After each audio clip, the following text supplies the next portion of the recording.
Good evening, everybody, and welcome to Nation on Fire. My name is Dawn Wildman. I am the National Political Director for Patriot Coalition, and you have joined our weekly presentation to talk about all issues, national, state, all issues against everything that's going on in the country. So if you cannot hear us, it's because you have not called in to the phone number. You can find the little phone icon. It will give you the phone number. You must call in either through your computer or a phone to access audio. That's how this particular format works. So if you can't hear, that's exactly why. So go ahead, and we're going to go through a few things first that we do every show. So go ahead. We'll take the time while you call in so you can hear us. Remember, we do this show every Tuesday night at 9 p.m. Eastern. And you can find us by join.me/Patriot Coalition. You can also find us at various social media, either the website at patriotcoalition.com or .org. Either one will take you to the same location. We have Twitter accounts, Pat Coalition, Patriot Watchdog. You can also find us at facebook.com/Patriot Coalition. And we have a YouTube channel, youtube.com/Patriot Coalition. And we're always updating social media with new important videos and articles and things everybody wants to know about. Tonight we are not talking about Article 5, the basics. Tonight we are actually talking to Jeff Lewis, the National Director for Fire Coalition and Patriot Coalition, and Mr. Richard Fry, who is General Counsel to Patriot Coalition, who are both in D.C. and have been for nearly a week now. And they're going to tell us all about the latest Mount Vernon Assembly that they went and participated in. So they're going to tell us what they found out and allow us to ask them questions about all that's going on. In the meantime, it turns out that the Assembly of State Legislatures meeting this go-round was actually filmed by C-SPAN. So you can find it by going to C-SPAN and just typing in Assembly of State Legislatures. It will take you directly to the video, and you can watch the video, which is evidently nearly 5 hours long, on what these folks are talking about and how it affects you as a person who will have to live by the decisions that people, especially those that don't represent you, are making now.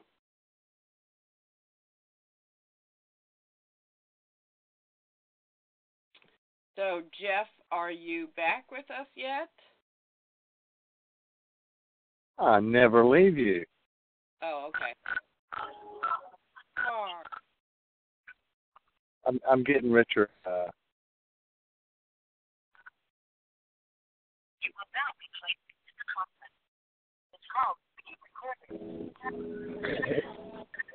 He didn't have the numbers.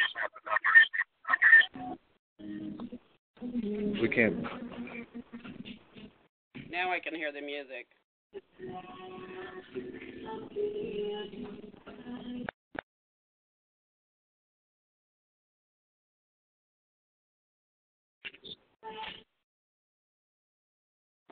Okay, well, as you guys work on that,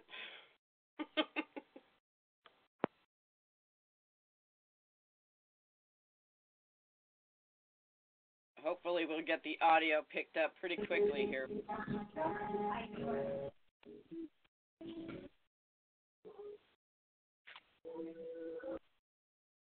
I can still hear your music playing.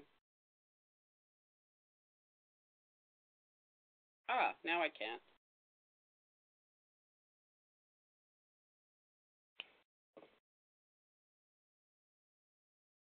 Well, you could explain why we're delayed and why we're not on the computer.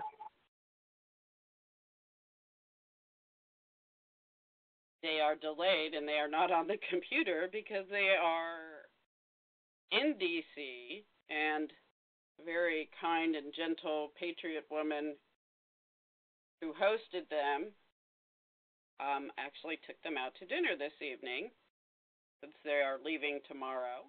And so they are wrapping things up at this dinner. And so odds are they're both sitting in a car in a parking lot, which is not an unfamiliar place for them, by the way.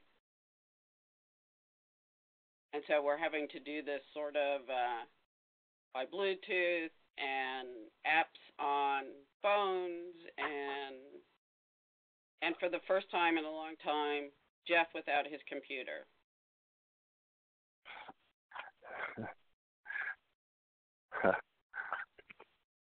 Don't tell him that part. No. Richard is we can't be close to each other. He doesn't have his Bluetooth, so we're having to get away from each other. Which I'm sure there's a lot of people wish we would get away from each other because it caused too much trouble when we're together. But last Thursday, Richard flew into D.C. and I drove up from Carolina, picked him up. Friday, we went to Capitol Hill, met with a few folks on the House side and over in the Senate. And then on Saturday at the RPV Advance, which is the Republican Party of Virginia, their annual conference, Richard did a debate with Michael Ferris from Convention of States Project that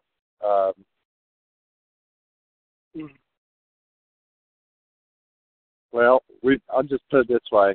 I don't want to spoil the video because from what I understand, the RPV didn't when we were negotiating the debate format, and we ended up using the one that was very similar to the one that Delegate Bob Marshall had used when he debated Mr. Ferris back in August. But there was things we needed to change on it. But because we've had such a problem with, it seems like there's a blackout of information or access to recording presentations and debates and things that are coordinated by the pro-Article 5 convention crowd. So we wanted to make sure that it was okay, they didn't have any problem with it being recorded. Because we've been trying to get this debate for close to a year, and we've debated just about anybody that was anybody with the Convention of States Project, from the executive director on down to state directors. And we hadn't initially planned on this debate. Tom DeWeese was going to do it, but scheduling and some other issues, it didn't turn out, so we were able to slide Richard in there. So we're doing the discussions, and so we got it resolved that they weren't opposed to it being videotaped, and the lady from the RPV said that they may have it professionally recorded. We were of the impression that it was going to be, and in talking to Rita Dunaway, staff counsel for Convention of State, this is after the debate, she was of that impression as well, that it was going to be recorded. And we didn't find out until after the debate that it was not. So allegedly, what I'm hearing from all sides is that Patriot Coalition has the only video of this debate.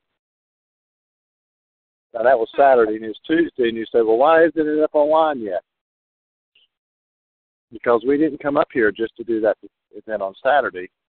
Also, on Monday, we had the Assembly of State Legislatures, formerly known as Mount Vernon Assembly, their third round meetings. This time we're going to be in downtown D.C. at the Naval Heritage Center. So that was yesterday and today.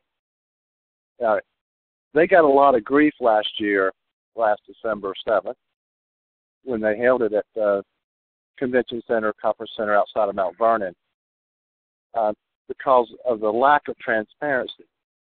It was not open to the public. In fact, they didn't even allow media in that first one. What happened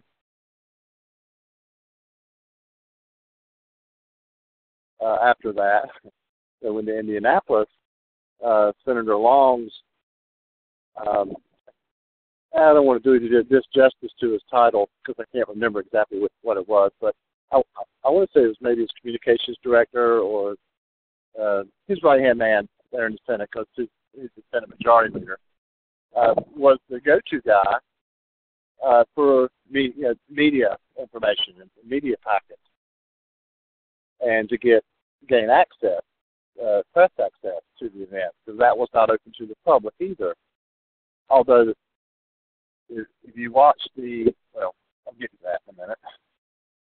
So as this one is coming up, I keep checking the Assembly of State Legislators site, and I don't see, other than that they're going to have it, I don't see any information there, any contact information about who to talk to.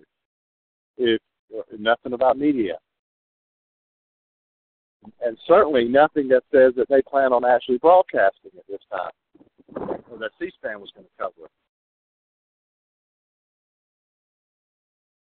So my main push was to get access so that we could videotape, like we did in Indianapolis, which you still haven't seen the video from, for good reason. So we get in there and find out that C-SPAN is broadcasting it. Well, if this is such an important event, an important discussion and dialogue that states are having, or that legislators are having from across the country, I really can't say the states are, why wouldn't you want it? The kind of money that's behind this, you don't have to rely on third parties such as C-SPAN or Patriot Coalition to do the videotaping. I mean, we would, if we had more money, we'd have more professional video equipment, or maybe hire somebody to cover doing the video stuff for us, so we could spread our message and information far and wide in a more professional manner. You look at our stuff and it looks a little amateurish and grassrootsish, because that's what we are. We don't have all that money behind it. But these organizations do. And they don't even record it themselves. I was talking to one of the papers I do articles for as a contributing editor, that we've got, I'm talking about Patriot Coalition, has probably more exclusive video. And when I mean exclusive, I mean the other side doesn't even have it, of the debates and presentations that the Convention of States Project has done. And I don't understand, well, I do understand, but logic says they would want to promote and advertise what we're doing. They would want everybody to hear their wonderful message and their wonderful solution, not just captive audiences, but that's not the case.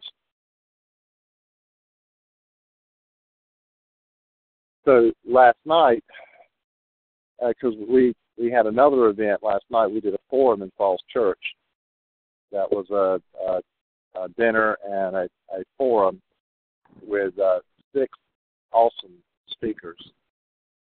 Like 4 awesome speakers, and me and Richard. We don't think of ourselves that way. But it was an excellent panel as far as knowledge goes. And I get people that tell us, we're walking encyclopedias on information. And I'm like, well, this whole panel was that way. Any one of the people that were on this panel last night could have done the whole 4-hour event by themselves.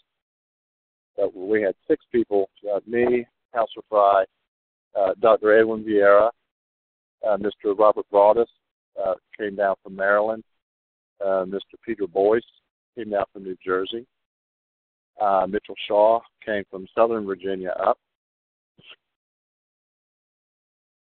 and our hostess, Seville, did an outstanding job. She was trying to put this event together all year, and for various reasons, it got postponed to December, which worked out perfect because we were coming anyway for the Mount Vernon Assembly stuff.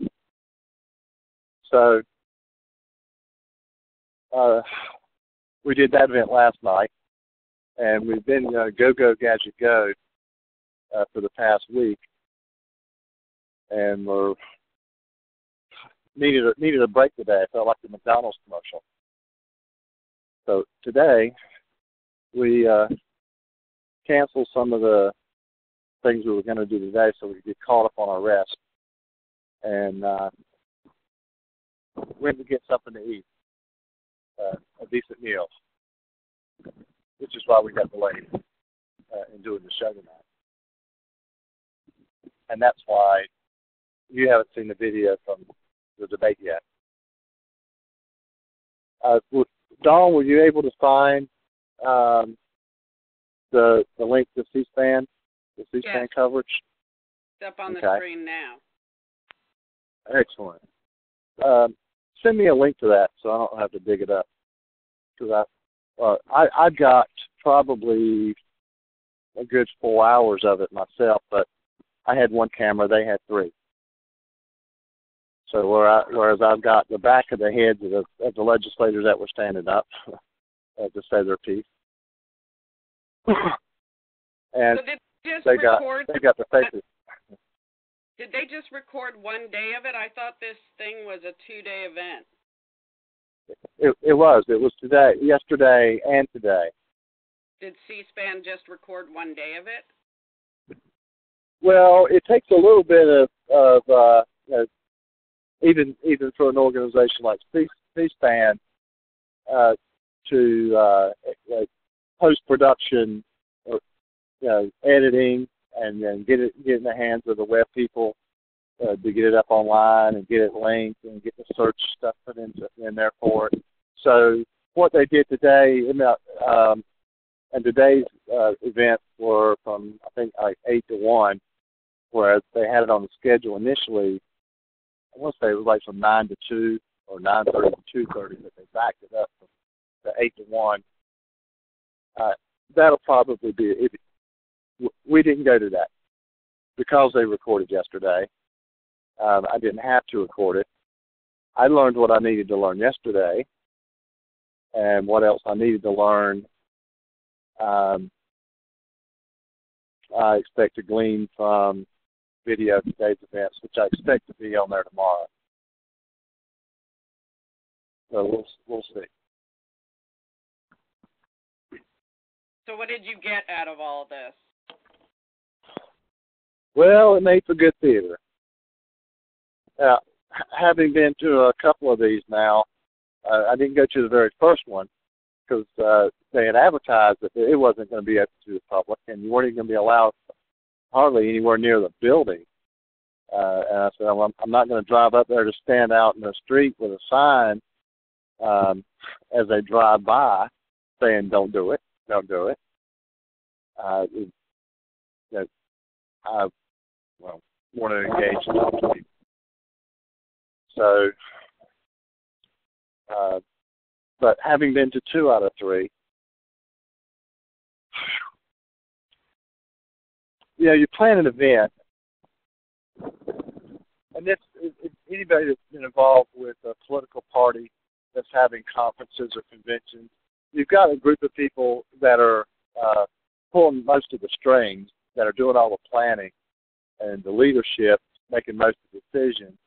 And when they actually get to the meeting where the membership attends, they've got an agenda, and they go through the agenda. And that's when the rank and file membership sees a lot of things for the first time that came up from the committee. Because if you had to hash all that stuff out to me, then every meeting would be a 3 or 4 or 5 day event instead of being able to cover something and go over it in a 1 or 2 day setting. So it seemed to me that,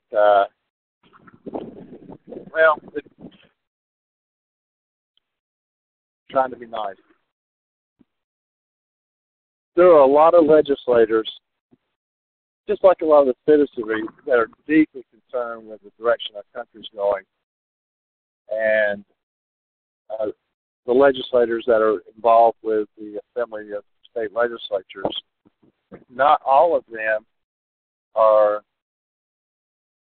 I think a lot of them are like a lot of citizenry. They don't really know what the architects of this plan, how they plan on this unfolding.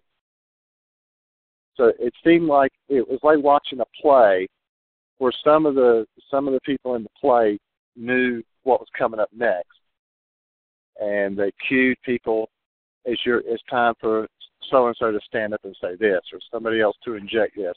And y'all can watch this yourselves because the day one is up there. That as they're making motions to make amendments and changes to the rules, or actually what they spent a good bit of time on yesterday was developing the bylaws for the Assembly of State Legislatures. And when I say the Assembly of State Legislatures, I'm talking about a 501c6. This is a nonprofit, a political nonprofit, just like the C3, C4, C5. This is a C6. So this isn't an official government entity. This is a professional association of state legislators. It's no different than the AAMVA, the Association of American Motor Vehicle Administrators, which was mainly administrators of state departments of motor vehicles. And it's a private association, so a lot of the disclosure that would be required, or transparency or sunshine laws that would apply in their official activities as a government official, and such as FOIA, for example, they're not subject to in this private association. It's like the FOP, Fraternal Order of Police, or any non-governmental, non-profit professional association. You're not subject to as having to disclose a lot of stuff that you're involved in. So I found it very interesting when the subject came up about transparency. And this is a room full of legislators that Senator Kevin Lundberg, who spearheaded the Assembly of State Legislatures website and project, stood up. And because somebody asked, is this a closed meeting? And Senator Lundberg stood up and said, well, if this is a closed meeting, I have to leave because it's against Colorado law for me to participate in closed meetings because of their sunshine laws. And they said, well, it's not really a closed meeting, not really closed to the public because they are broadcasting it over C-SPAN, but it was a regulated meeting in that you had to get credentials to get in. So if you weren't a legislator or media or some special guest of some sort, you aren't getting in. I haven't looked at it today, but I find it interesting. If you could pull up the Assembly of State Legislature site, Dawn. Okay. On the home page.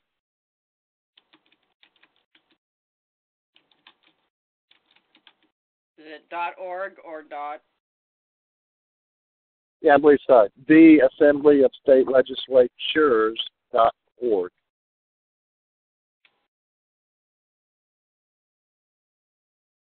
Okay. It's up. Tell me what the last sentence of the third paragraph is. From the top. No outside organizations are allowed to be involved in any way. Back up one sentence or a couple sentences.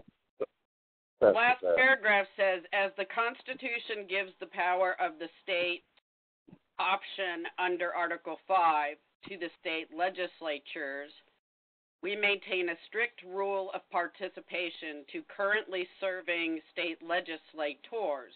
No outside organizations are allowed to be involved in any way. That means you, the voter. That means you, the taxpayer. That means you, the citizen. No outside organization. So the reason that this is a C6 and not a C3 or C4 or C5, and I haven't had time to confirm this, but I suspect that the C6 is for government association of government officials. Don't you find that interesting? Association.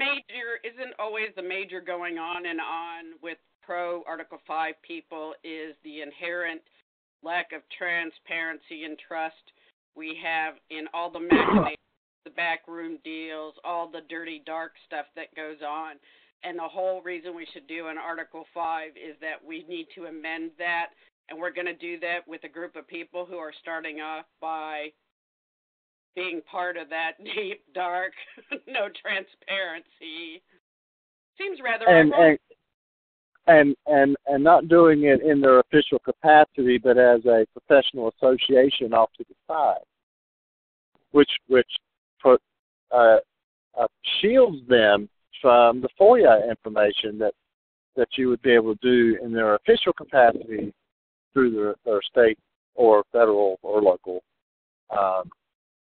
Which also begs the question, do they also have to submit lists of their donors like some organizations have to, or is that also closeted?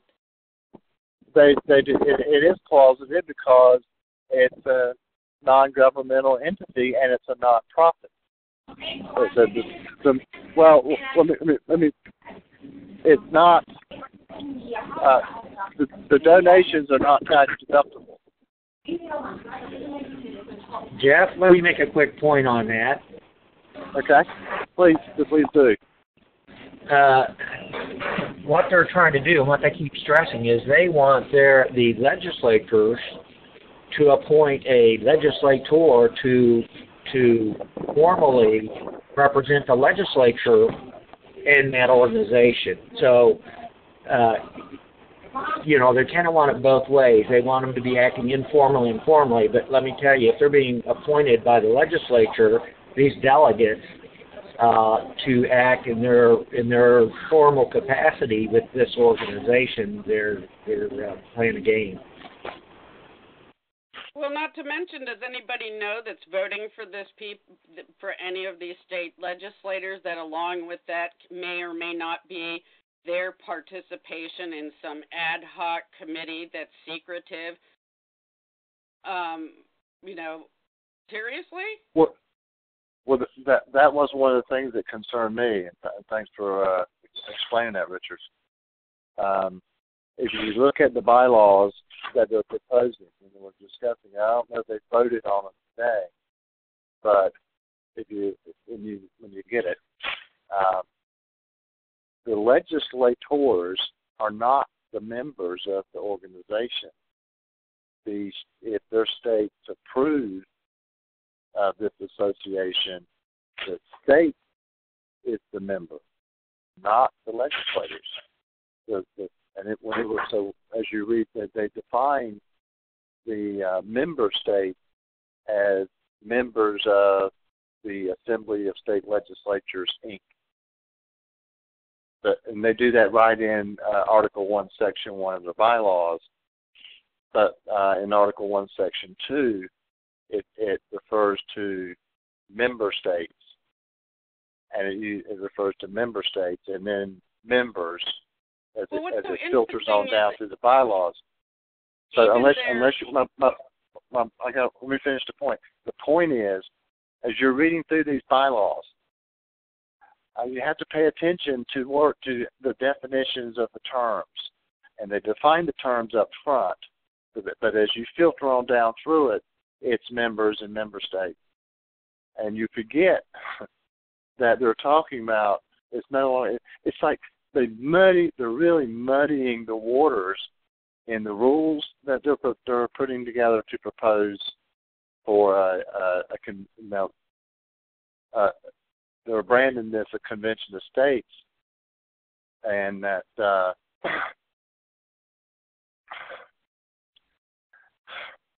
what we're fighting against is using an Article 5 convention for the reasons they claim we need one. So if these member states, if the states actually endorse this, their participation in this nonprofit, and they're essentially entering into an interstate compact or interstate conference convention, which is, by definition, a convention of states that they're having, or they would be having. Okay. So not an article. Let me get this straight. So we have to assume they're getting legislators, meaning singular, not whole houses or senates of any one state that are going, by the way, I want to join or whatever. So you're getting singular people that are representing various districts of any state who are now entering into, talk about a big old conflict of interest, into separate contractual agreements with some shady organization that nobody else is allowed to be involved in, and making decisions that are supposed to come back, and the whole rest of the state's supposed to go along with it in the, how did they put it? They word it as the politically pure environment comprised only of state legislators. Well, gosh darn, I might be stupid, but if we had politically pure environments, we wouldn't be in this position. So I say you just find out who all those politically pure people are. We'll just keep electing them, and let's call it a day. But it seems like a huge conflict of interest that I've elected so-and-so from my district to represent me in my state. I didn't get him elected because I wanted him to be part of some shady organization that I can't even know anything about. Yeah, Don, the scam, and it is a scam. The scam is a broad scam, because what they're saying is that all 50 states are members of this organization. Okay, now none of the states that I'm aware of, and none of the legislators of any of the states have voted to be a member of this. It's as if Patriot Coalition just passed a resolution that said all the states were members of Patriot Coalition. That's what's going on. And of course that's a farce. It's a lie. It's a scam. So every one of these state legislators, the individuals that are going to this organization, are complicit in helping with the perpetration of this fraud. And I can guarantee you that at least in some states, this is not legal. because they are in essence representing themselves as a governmental body or a quasi-governmental body, and that's part of the essence of this scam, and that needs to be brought out. It is a political scam. Now, I'd like to supplement that with, and I say this because of a conversation that I had with someone up here in Northern Virginia just yesterday, or maybe earlier today, that every legislator that has attended this event, or the one in Indy or the one in Mount Vernon last December 7th, is not necessarily supportive of what they're doing. Some of them are there because they want to see what the hell's going on, and they aren't voting for or against stuff. They're there just to see for themselves what's going on. It's one thing, people that are opposed to it. You always got to worry about the bias of reporting, and we've certainly done our share of reporting of what's going on with this. But if you were an active legislator, you don't know necessarily what to believe is true. People are misrepresenting or misunderstanding. So I know for a fact that there are some legislators that were at the event yesterday that weren't there because they're on board with triggering an Article 5 convention or a convention of states. And they're not the same thing. But that they're there just to get a firsthand, form their own opinions about being in the room. I had a senator yesterday tell me that pretty much that same thing, that the best way to find out was would you be in the room, see who all was there. And the lady that I was talking to suggested, well, we need to get some more of the good representatives and state senators that we know to go do the same thing. And I said, no, you don't want to do that, because the more state legislators that join onto this just to see what's going on, the more credibility it gives and more momentum it gives that this is a bandwagon to be jumped on and that there's broad support for it.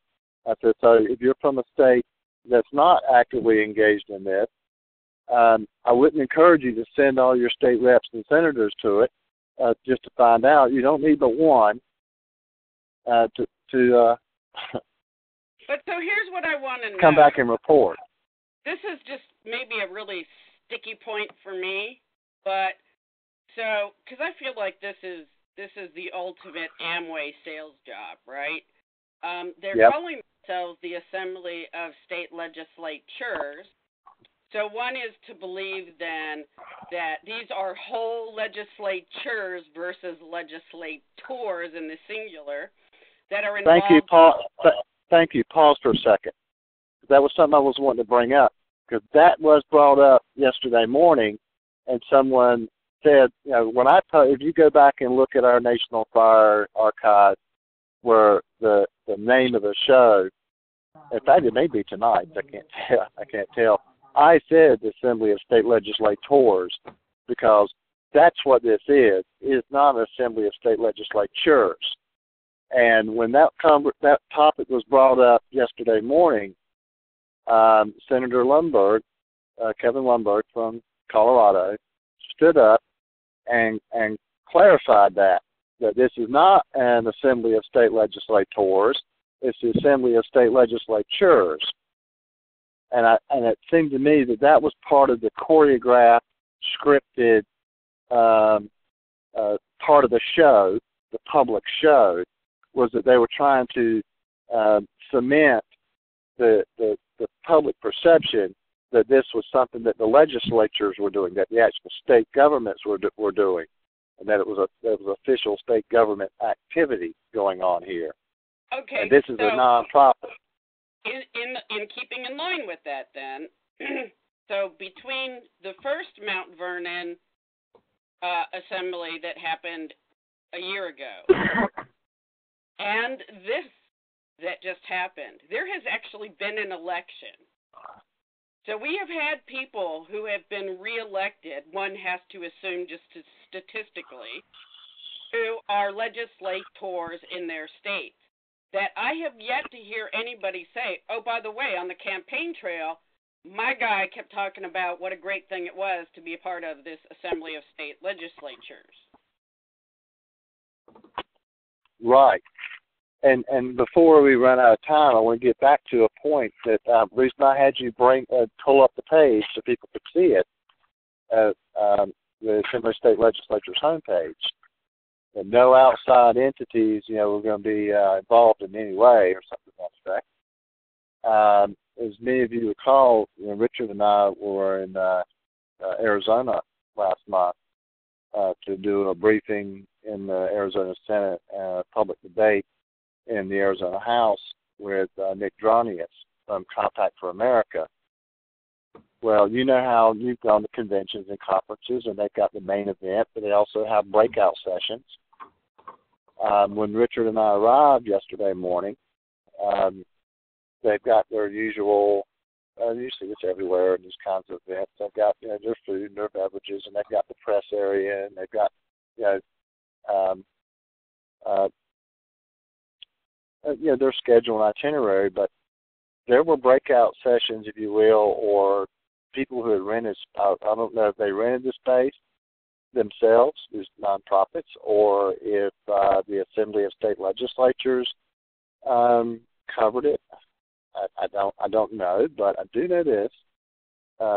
Compact for America and Nick Dronius did a what amounts to a breakout session before the formal assembly convened, specifically for legislators. Okay, well, hold that thought for just a second. So the second paragraph of their mission statement says, our desire is to convene in a politically pure environment comprised only of state legislators. The intent of the framers was to ensure the government derives its power from the will of the people, and this must be done only through their elected state representatives and not special interest groups. No outside organization is allowed to be involved in any way. Well, I'm sorry, sir, just from that point, they're liars. Because I would say the BBA is very much a special interest, wouldn't you? The Compact for America, which is pushing the VBA, or their variation of it. Yes, for those of you who have seen House of Cards on Netflix, or the British version, which was what it was taken from, BBC did a miniseries back in the 90s called House of Cards, which you can also find on Netflix. And the guy that was the Kevin Spacey character in the British version would say, when somebody would throw something like that out to him, the reporter that was trying to get the inside scoop, he would say, well, you might say that, but I couldn't possibly comment. But a picture's worth 1,000 words, and I took a couple of photographs of the Compact for America presentation at the Assembly of State Legislatures at the Naval Heritage Center yesterday. But wait, Dawn, there's more. I told y'all when I was in Indianapolis that this is not just a conservative thing, that the left and the right were working together on this, and that the right and the conservative talking heads were all saying that we were all fear-mongering that the progressive groups like that are Soros funded, such as the Young Turks and Wolfpack. You ain't got to worry about them. That's just crazy talk. That we're just fear-mongering and slandering this conservative effort. Well, if you recall, the only person that spent as much time as I did, almost, capturing video at the Indianapolis Assembly was the executive director of Wolfpack, Ryan Clayton. And lo and behold, Mr. Clayton and Wolfpack were there yesterday as well. And I was curious that why he wasn't recording, because I didn't know that C-SPAN was who these cameras belonged to, that it was actually C-SPAN. So it made sense why he didn't have his camera equipment like I did, like we did in Indy, like we both did at this event. It's because he knew that C-SPAN was recording it, so he didn't need it. So that led me to think that maybe the people that they're in bed with, that they're not supposed to be in bed with, outside organizations on this, had a heads up and a scoop about what was going on. And they knew what they needed to bring or not to bring. And they were not the only ones there. There were folks representing the interest of Friends of the Article 5 Convention, Bill Walker's group. And these are progressive, liberal organizations. And when you hear Michael Ferris and the Convention of States talk about, they got Georgia, Florida, and Alaska last year, and that I've seen this in his public presentations when people would talk about these progressive groups and what they were doing in the states. That they're not doing nothing, not really doing anything. Well, they now claim the Compact for not Compact for America, but Wolfpack now claims 5 states are on board have passed the Wolfpack application, and the most recent one was on December 4th, Illinois. Now, when you go look at the Illinois application for an Article 5 convention that was adopted last week, it is the Wolfpack application. And the operative clause in the Illinois application for an Article 5 convention is essentially an open convention. Even though all the whereas clauses are talking about the Citizens United stuff, that's the carrot to get the people on board from the left to help them push through an application, trigger a convention. But the operative clause is for an open convention. And when I say an open convention, I mean the language mirrors what Article 5 said, that on application of 2/3 of the legislatures of the several states, Congress shall call a convention for proposing amendment. That's pretty much the language, and it doesn't include a subject or an issue or language from an amendment. So if you were going to apply the operative clause from the Illinois application and the operative clause from the Florida, Georgia, and Alaska Convention of States applications, and we've already proven that the Convention of States application isn't calling for a limited convention, but rather an open convention that opens up the whole Constitution. And their own staff counsel, Robert Kelly, admitted that on the Ides of March in Yorktown in a debate with me, and he went through it article by article, admitting that, yes, it opens up Article 1, and yes, Article 2, and went right down the list. And we have all this on video, and it's on YouTube in our Article 5 playlist at both Patriot Watchdog and Patriot Coalition. Don't take my word for any of this. Go check it out. Jeff, let me make a quick, because we're kind of getting off track of the initial point that was being made. I don't have any trouble with Wolfpack being there or Bill Walker's people being there, C-SPAN being there, or the fact that we were there in the capacity, right, because we all represented media. That's fine. That's part of keeping it open, although some of them have had an inside track in terms of what was going on. The Compact for America was not there as media. They were there with the room, providing materials and a presentation ahead of time, and unless the Assembly had wanted them there, they would not have been there, because the Assembly was renting the area from a private organization, right? And had they not wanted Compact for America to be there, they would not have been there. So they were there in a totally capacity. Okay, so let me say this as the average Jane citizen, Jane Q public in the room versus the Einsteins over there, the nerdy Einsteins, you guys. Hey. completely in a positive, flattering way. So when I read that, our whole desire is to, A, be completely delusional that we're doing anything in a politically pure environment, nobody else is allowed to come in, but by the way, we're doing this by virtue for the will of the people. And the last paragraph of their mission statement says, through this process, the states will naturally begin discussions on possible solutions, but it is only prudent to begin with putting rules and procedures in place that bring transparent integrity to the process that was specifically left to the states by our founders.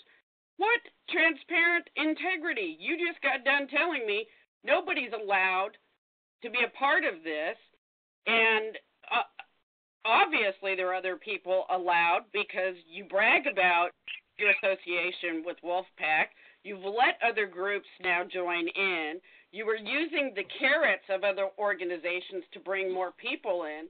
What part of any of this is transparent and have integrity?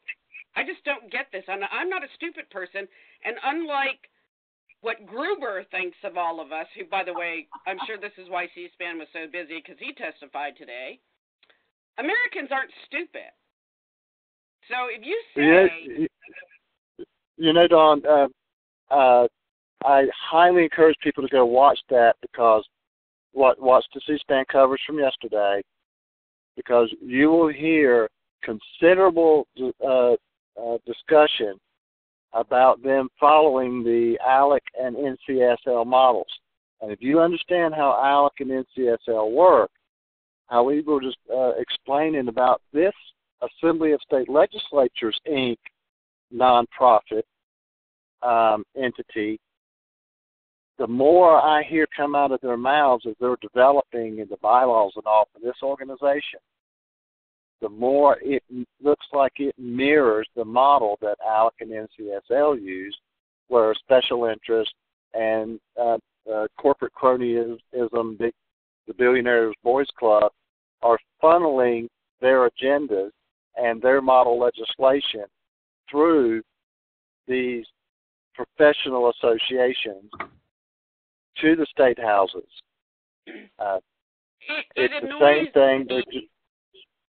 It annoys me as a taxpayer, as a citizen of this country, as a voter, that I go and vote somebody in to represent my district, to represent me, the whole will of the people thing, the whole basis for the republic and our particular experiment in freedom and liberty, and my person could actually be joining in with people that I know nothing about. Nobody did, by the way, did anybody hear anything about any of this being discussed with the will of the people? No, they were adamant about. Wait a minute. Go ahead. Wait, let me finish. It isn't the will of the people, except that they're trying to play political cover right now, to send our legislators to some ad hoc, completely shady organization. It isn't the will of the people that have anything to do with any part of this process. By virtue of me voting for my elected, that was the last time the will of the people was any part of this process. And evidently my guy turned around without even asking me and become part of this shady little deal. Don, the other thing that needs to be noted on this, and you're exactly right, you're absolutely right. This is no different than what we have now and what's being fostered now through our state and central government, the federal government, in these regional governance councils. Those aren't elected. They aren't elected. This is the same thing. They aren't elected councils. They are councils that are comprised of people that are elected in other capacities that are not accountable to the voters that are yet making governmental policies that we have to live with. Now, this assembly hasn't done that yet, but it's the same model, and that's where it's headed. It exactly is, and they also, if you go back and watch our webinars on who's behind this, if you go to our playlist, watch the August 3rd Article 5 webinar, and you'll see a reference to the State Policy Network, the Council of State Governors, or Government, ALEC and NCSL, and they talk about that openly at this event yesterday. So this is just another political association wrapped in a wrapper that makes it look like an official. They're taking it to the next step by the way they branded it. In the same fashion that Convention of States Project, which is a project of a nonprofit organization, just like Operation Body Count and We Hire Aliens and Rejoin or Die, are projects of Patriot Coalition and Fire Coalition. This entity is the Assembly of State Legislatures. The Convention of States Project sounds like an official government entity, and the Assembly of State Legislatures sounds like an official government entity.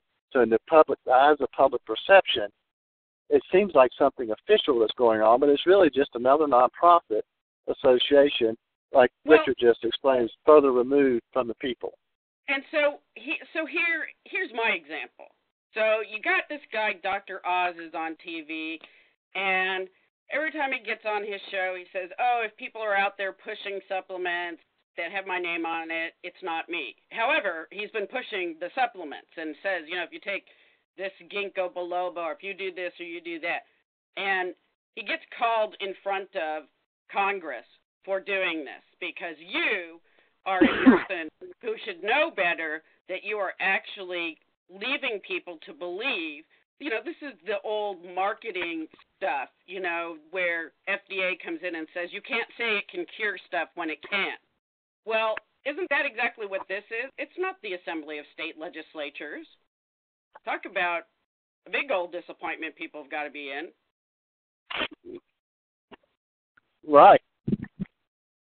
Unless it is that you actually want people to believe that this is encapsulated, all 50 states, state legislatures, without any of us knowing, without any of us voting for it, without the will of the people being involved in any capacity. How are these guys any different than what they say we need the cure for? They are exactly.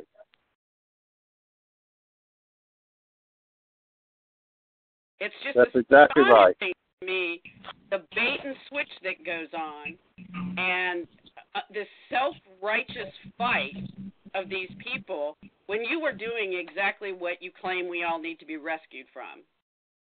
How's that going to work out? It's another mechanism to condition the people to accept something that they would not accept if it were foisted on them immediately in one large step.